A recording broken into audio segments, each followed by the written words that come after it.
Hi, everyone. Welcome to this week's What's Up Wednesday. My name is Rachel, and I am on the client support team here at ELV. And today I am joined by Britt Martens. Britt is the Farm to Child Colorado Specialist at the Colorado Department of Public Health and Environment, or CDPHE. Thank you so much for joining us today, Britt. Yeah, thank you. Thanks for rattling off that alphabet soup title that I carry. That is quite a long one, huh? Absolutely.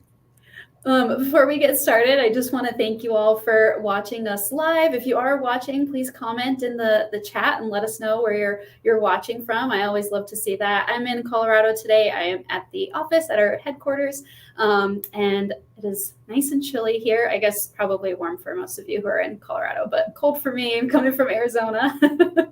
Yeah, this is a roll down your windows day here, mid-winter, beautiful day out. Yeah, I guess it's not spring yet, right? All right. If you are just finding us here, welcome. Thank you for those of you who are coming back. But if you have not heard of Early Learning Ventures before, we are a 501c3 nonprofit based out of Colorado, and our mission is to improve the quality of affordable childcare. So one of the ways that we focus our efforts on improving the quality of early childhood programs is by providing free resources. These What's Up Wednesday videos are one of the resources that we provide by bringing in someone new each week to just share knowledge and resources that maybe you, your families, or your colleagues, or someone in your network might benefit from. So please click the links in our description. I've got the link to the Farm to Child Colorado webpage there, as well as our link to our website so that you can sign up for a free demo for Alliance Core. If you are not familiar with Alliance Core, you can learn more on our website. And also you can create an account for our free ECE Shared Services Resource Platform. So be sure to tune in every week, every Wednesday here on Facebook or YouTube at 1:00 p.m. Mountain Standard Time to watch live. And make sure to comment in the chat. Again, let us know where you're watching from. Welcome if you're joining live. And just ask questions. This is a great opportunity to ask questions while we have Britt live with us here today. So I also wanted to let you guys know that we are going to be at the Rocky Mountain Early Childhood Conference this Friday and Saturday. So be sure to stop by our booth, say hi, and sign up for our free shared ECE resources platform. And you can also enter your name into our drawing to win a door prize. So we're looking forward to getting to see you guys in person. And I think, Britt, you're going to be there as well, right? I will be, yeah. So Friday, I will be presenting at 11:30, kind of a deep dive looking at goal setting and educational standard alignment for Farm 2. So if you get really excited after today's talk and you want to learn more and you'll be there Friday, please come find me. Awesome. That's exciting, and exciting to get to hopefully see you in person too. All right, so why don't you start us off by just telling us a little bit about yourself and your role with the CDPHE, and just introduce us to the Farm to Child program. Yeah, absolutely. Well, I am originally a Wyoming girl at heart. I was born and raised in a really rural community, had a garden growing up. It was really a part of our daily life, scratch cooking, canning, preserving, all of those pieces, and really made me fall in love at an early age with my food system. I later became a chef in my first career with a culinary degree and continued that love of food systems and cooking and engaging with food and farmers, and took that love into nutrition. I became a WIC educator, so working with pregnant mothers, children under 5, really sharing nutrition resources was at the heart of that work before joining CDPHE, where I've been working on farm to child, nutrition ag, gardening, all of those pieces with local procurement as well for the last 7 years, bringing in different grants and opportunities to really share this work while creating resources. And I also lead our Farm to Child Collaborative, which we'll talk about a little bit more, I'm sure, throughout this call, but a really wonderful group, 300 individuals working to expand Farm to Child statewide. Yeah, I am really excited about this, and I love that. I didn't know that about your background. I'm very passionate about gardening and farming and canning, getting into canning as well. So hopefully we can all learn something new today and about all of these resources. So if Farm to Child is kind of broken up into 3 parts, let's start with the local purchasing. Can you tell us how that works? How are you guys supporting local farmers? Maybe how do childcare providers and families benefit from this? And yeah, just kind of share on that. Yeah, definitely. I mean, local procurement is really purchasing and serving local foods to children in care. And local can be defined in so many different ways, but it really comes down to how the provider views local. Is it 100 miles? Is it 200 miles? Is it the whole state of Colorado? Or maybe you're located really close to a border state, Wyoming, New Mexico, Nebraska, and you look at locality more as a region. That's okay too. Really, the only time it would have to be harsh to find is if you're within a grant program that tells you how to define local. And finding local food is a big part of this work. And we know that that can be a challenge. You know, farmers markets, food hubs, and all of these different access points for local food are not accessible to everyone in our state currently. So we do really recognize that as a known barrier for local produce. But we have so many awesome resources to try to help assist with that local food component. We offer a matchmaking survey on the Farm to Child website where you actually fill out a short survey about your childcare site and your location, and I individually matched you with farmers in your area. There is also the Farm Fresh directory on the Colorado Department of Agriculture website where you can go in and find farmers markets or search by product that you're looking for and really get into where you can find that local food. Farm to Child has been trying to support our local farmers in a lot of ways. As I mentioned, we have the Farm to Child Collaborative, which is a 300-person group, and that does include childcare providers, farmers, producers, and food system partners and agencies, both state agency and local public health agencies. And through our collaborative, we have been engaging with farmers and producers to better understand the barriers and challenges from their side of working directly with early care and education. It's a very different experience than, say, working with a restaurant or working with a school. So it does have its uniqueness, and we really work to understand that so we can best support them. We have provided a lot of great grants over the last 3 years, and some of those grants have directly supported farmers, helping with relationship building, as I mentioned, but also growing distribution, local foods direct to farm to early care and education sites, and developed resources, really helping farmers and producers do their work best so that we can just support everyone throughout the whole process. And we offer those resources in English and in Spanish. Awesome. Wow. And it sounds like you guys make it really easy to access those. Do you have a link handy for where writers can go to find those resources? Absolutely. Let me put that into this chat here. Awesome. And I'm just looking at our comments. Looks like we've got a wide range of viewers today. We've got South Carolina, lots in Colorado, California, Hawaii. That's Fantastic. exciting. All over. Lots of great programming in all of those areas. Hawaii actually just got their first full-time farm to child coordinator, kind of me, but in Hawaii just last year. So it's really exciting, and they're expanding their work in really meaningful ways as well. Oh, that's amazing. Thank you for letting us know. We do have our network is in Hawaii as well. So I'm going to look for those resources to share that out. Definitely. All right. And so another part of Farm to Child Colorado is the gardening piece. Can you tell us how that works? Yeah. I mean, gardening is something that can occur really anywhere, right? It comes down to your type of space, how much outdoor space you have, your budget. But gardening can be large, built in ground. It can be in pots. It could be indoors, just a small herb garden or a large tower garden. It could even just be one-off activities where you're looking at seeds, you're doing a small seed starting activity like beans. Beans grow so quickly and put off such amazing roots and sprouts. So it can be small activities, or sunflowers, really just giving children that experience to connect to their food, connecting to how plants are growing, and moving forward from there. Gardening within Farm to Child crosses all of those different types. It doesn't just have to be traditional and food production. It can be whatever works best for you. Yeah, so it sounds like for family home care providers or centers that only have a small space, this is still something that they could participate in, right? Oh, absolutely. Yeah. And really, even with limited experience, if you have really limited experience in gardening, or, not all of us are green thumbs, I will tell you, my very first garden I ever planted was terrible. I said I grew up gardening, but I had never been the one in control. And I put the seeds way too deep. Nothing came up. I didn't add nutrients to the soil. I was so sad, but I've learned. And over 10 years of gardening, I now have a garden I'm really proud of. So if you have really little experience, I recommend starting small, choosing plants that have really high success rates, or choosing plants that are going to put off a lot of things. So think a cherry tomato plant versus a big heirloom tomato plant, because kids are going to get to go out and enjoy those cherry tomatoes so much more often and really watch the process much more quickly. And really just getting in there and thinking about what you want to do. We recommend sitting down, action planning, really setting goals. We have another wonderful resource. It's called the Eating, Growing, Learning Colorado Farm to Child Guide. It's on the website. I posted in the comments in English, Spanish, and Arabic. And in that guide, there's a self-assessment.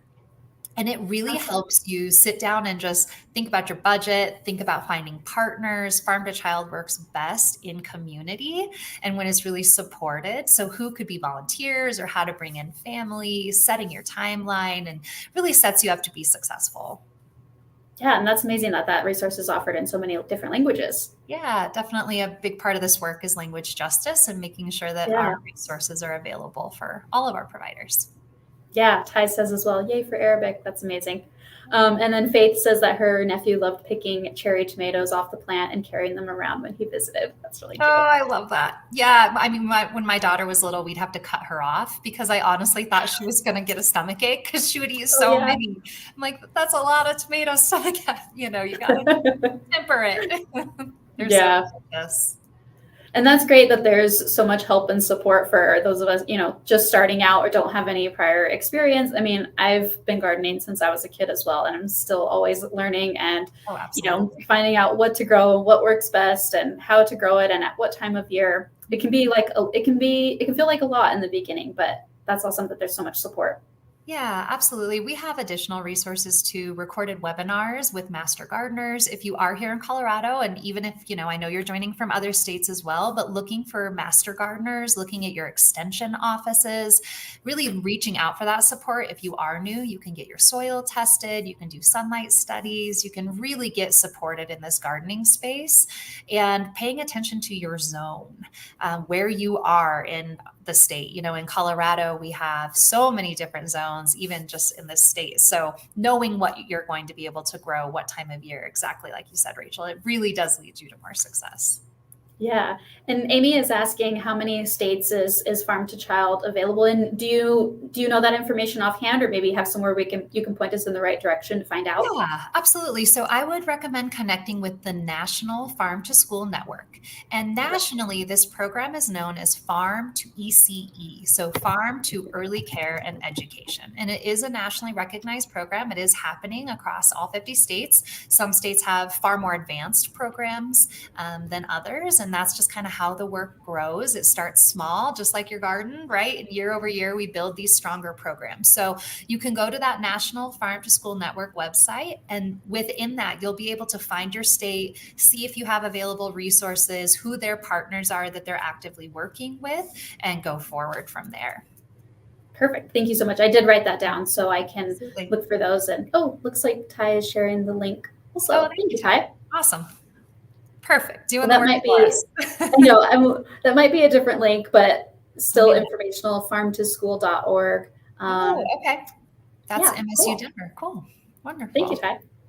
All right. So are there any resources on how to garden with children, or how to involve them in the whole process for harvesting and cooking with the food and all of that? Yeah, absolutely. So the Eating, Growing, Learning Guide that I already mentioned is a really amazing resource. It's not a curriculum, so I do want to be really clear about that. It's not a curriculum. It's a guide to doing this work.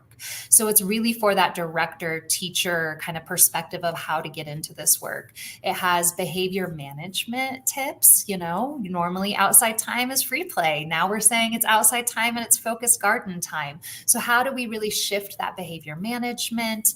I also behavior management for working in the kitchen. So I recommend really thinking about what recipe do you want to work with with your children, looking at it and thinking about the different roles that exist within that recipe. Is there mixing? Is there measuring? Is there a way to tear things? Are we, using a whisk or a spoon? Are we scooping? Thinking through each of those roles, because that could be a different child for each role.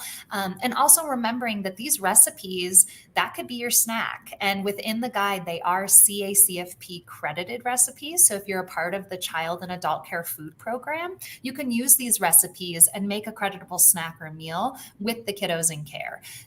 Really, the guide is fantastic for each of those components. We have the local food, the gardening, and the nutrition and ag education.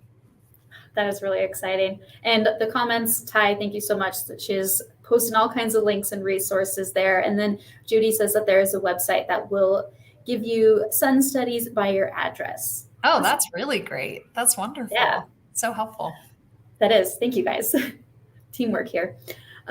Is it possible to participate in both the local purchasing and the gardening, particularly for those who only have a small space to garden, but still want to be able to, provide this local produce for their program? Yeah, absolutely. The Farm to Child program, we do not require that you participate in all three of the components to be considered doing active farm to child work. You can be just doing nutrition education or just doing ag education, or maybe you only garden. It's really not a one size fits all program. You can pick and choose what works best for you and at that time. So maybe, you're really ready to start just one small activity each month. If that's kind of where you're at, I highly recommend the Harvest of the Month. This is a Colorado specific resource, but you could take that resource and kind of apply it to your state based on seasonal produce calendars, or maybe you're nearby, maybe you're Mountain Plains region, and this will kind of work for you. Or I know other states like Nebraska has one, Michigan, Montana, I believe, as well. So you can kind of look at your states and see if they have a Harvest of the Month. What it offers is just one quick activity. Ours here in Colorado is completely guided. You could read the nutrition education as it is written and have a nutrition education class, CACFP recipe, just a really quick way to jump into this work that is guided, and you don't have to put a ton of planning into it. I love that. We've kind of talked about this already. So, involving the children in preparing the food, but what about getting them to eat it? Oh, wow. What a great question.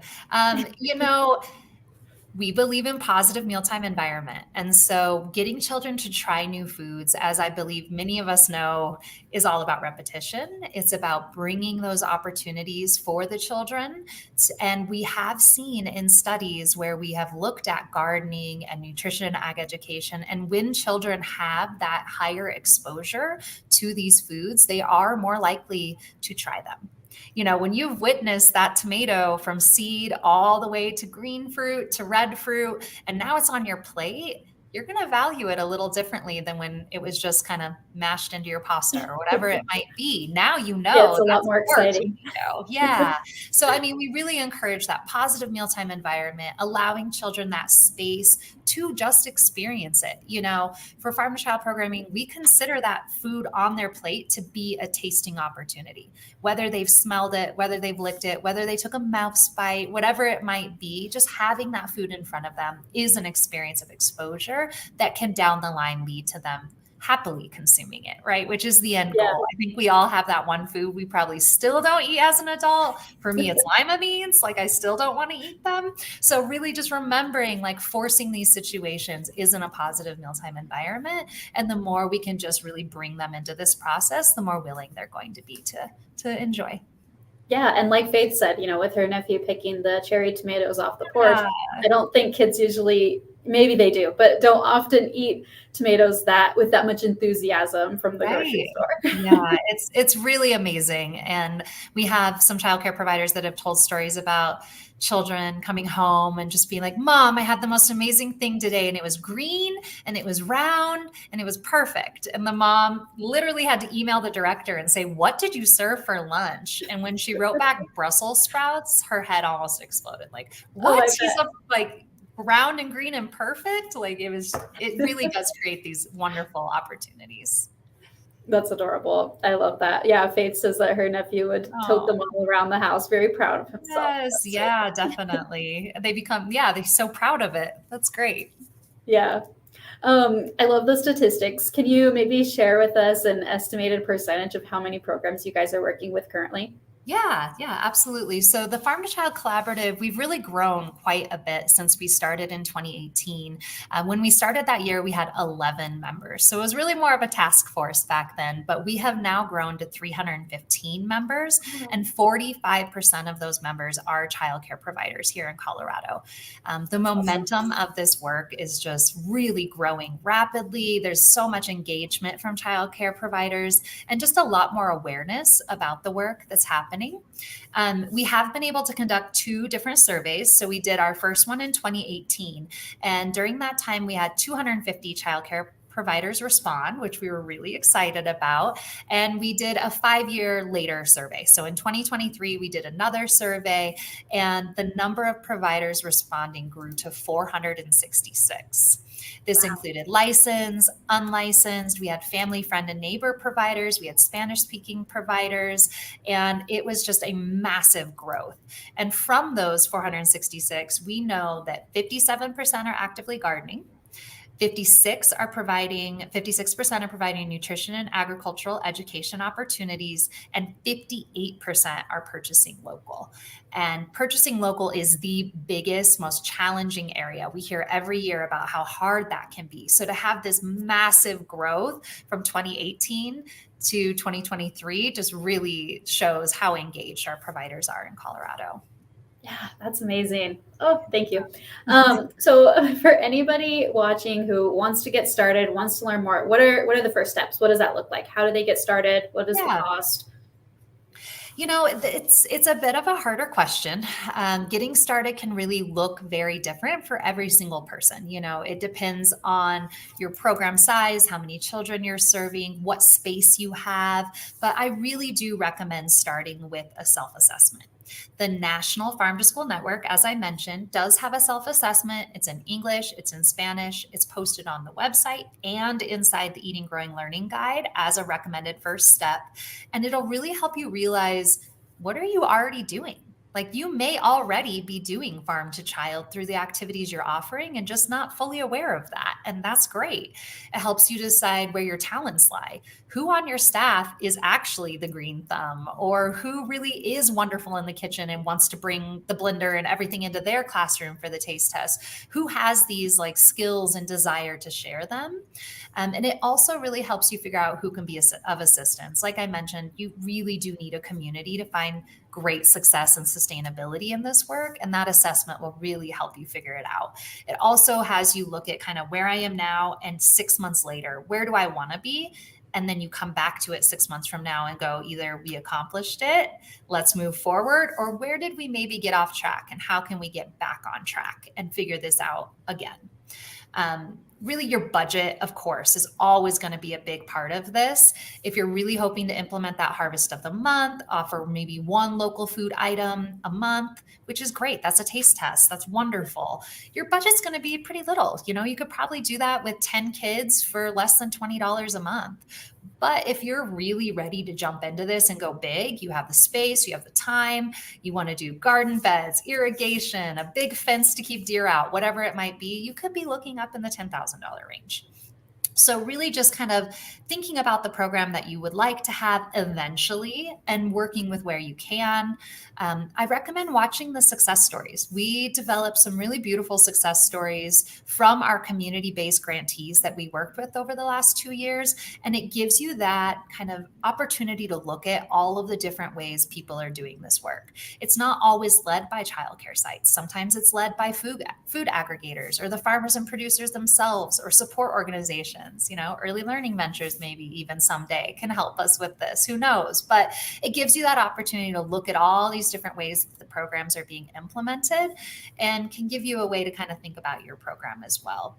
And then I do always recommend joining our collaborative. I'll put a link to our sign up sheet in the comments here in a second. The collaborative will get you on our newsletter list. Our newsletter list, we put it out quarterly, and it always has grant opportunities. It has resources, stories, connection to the members, ways to get involved with work groups, those peer-to-peer learning networks. And when you sign up for the collaborative, you can choose a work group if you want. You can say not at this time, that's fine too, but just a way to kind of get more involved and understand all the opportunity in Colorado that we have. Awesome. And I like that, what you mentioned in the beginning of that is playing to your strengths, right? You might have somebody in your network or at your program that's already gardening at home, and this might be something that they're already doing and already familiar with, and coming up with a plan. I'm definitely a planner too, so all about that.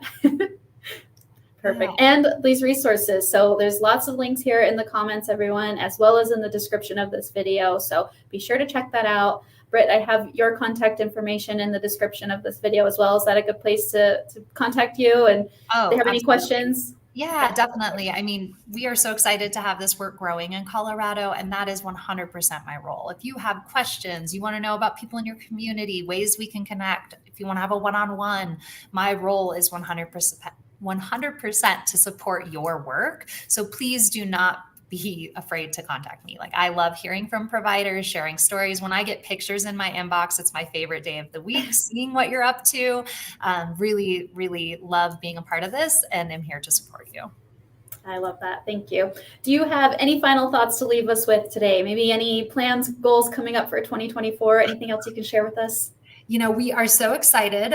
We have partnered with the National Wildlife Federation this year through their Early Childhood Health Outdoors. And so together we're developing a gardening with young children training that we will be posting on the Professional Development Information System. So on PDIS, so it will be credentialed. You can get your continuing education credits, and we will have that available this fall. And then really, I'm very excited to be speaking at RMECC, the Rocky Mountain Early Childhood Conference, on Friday. And then since we do have a larger audience here, I will also share that I will be at the National Child Nutrition Conference in April in Orlando, Florida, also presenting about farm to child and goal setting, and just really this amazing work around educational standards and how they align with farm to child. So you don't really have to rebuild your whole program. It's already in alignment, already within licensing. Great. Lots of exciting things to come. Thank you so much for joining us today. Thank you, everybody, for watching live. Britt, you've been amazing. You've shared so much with us. I hope we all have learned something new. I know I definitely have.